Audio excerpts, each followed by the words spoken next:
Welcome to the Red Cloud Research Roundup, hosted by Red Cloud Financial Services. It is October 17th.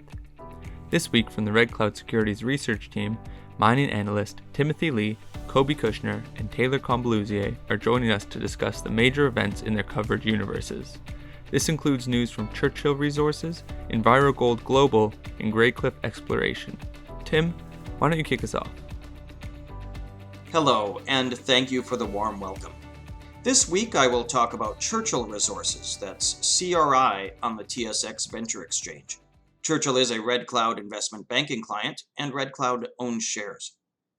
Churchill reported assay results from 9 of the 19 drill holes completed to date in the 2022 drill program, as well as from 35 channel samples completed at the company's flagship Taylor project in Newfoundland. 3 of the holes encountered high-grade nickel, copper, cobalt mineralization, with 2 located in the main Leyden intrusive and 1 in the western dike. Highlights include 2.79% nickel and 0.54% copper over 4.44 meters, and 1.04% nickel and 0.24% copper over 7.55 meters. 2 channel samples also yielded high-grade results, with a highlight of 3.23% nickel and 0.75% copper over 1.54 meters.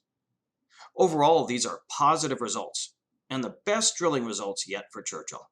The company still believes the mineralization encountered in these holes and channel samples represent the branches off of a main mineralized body, and the company is focused on stepping toward that source.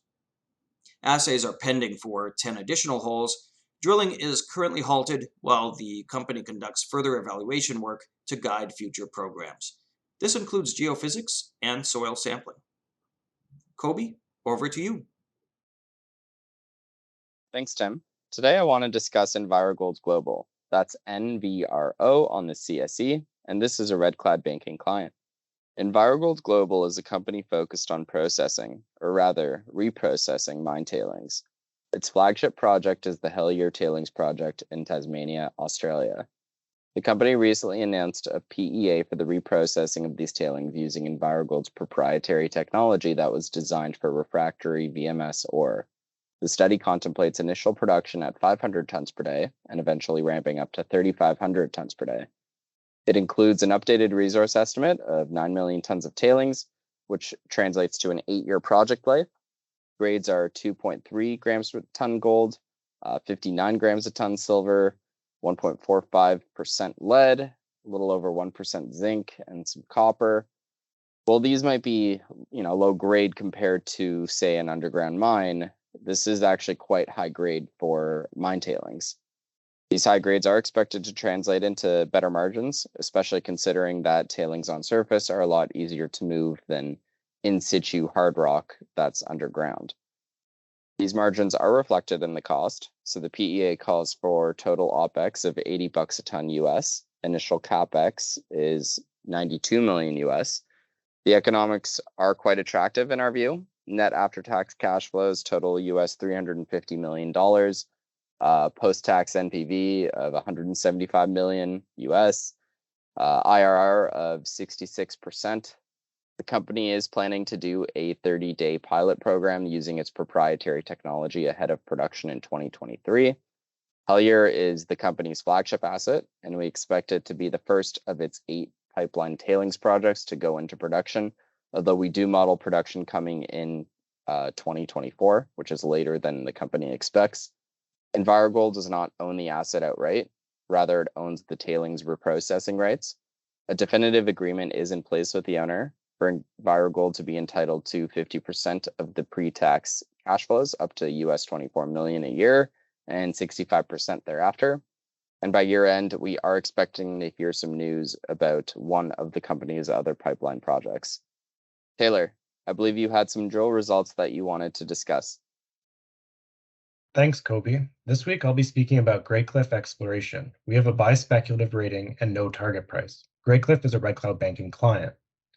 Last week, Graycliff reported additional results from its Phase 4 drilling program at its 100% owned Shakespeare Gold project located near Sudbury. Phase 4 of the drilling program focused on testing the boundaries of the mineralized zone, with initial results returning encouraging grades. Highlights included 14.39 grams per ton of gold over 3 meters, which included a higher grade intercept of 41 grams per ton gold over 1 meter. Additionally, a second hole intercepted 5.35 grams per ton gold over 5 meters. Hole J52, which was the first interval, was drilled 50 meters to the northeast of the core zone drilled at the Miller Shaft, which helped expand the width of the mineralized zone.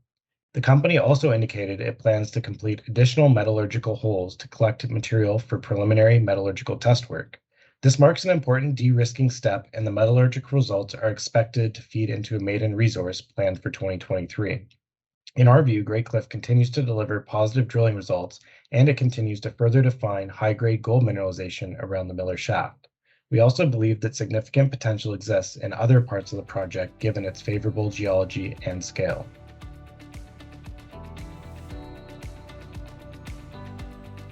Thanks for listening to the Red Cloud Research Roundup podcast. We hope you enjoyed the dive into recent notable mining news. Remember, you can join us every Monday for new episodes, and as always, you can head over to redcloudsecurities.com for full disclosures and to sign up to our email list. That's it for this episode, and see you next time.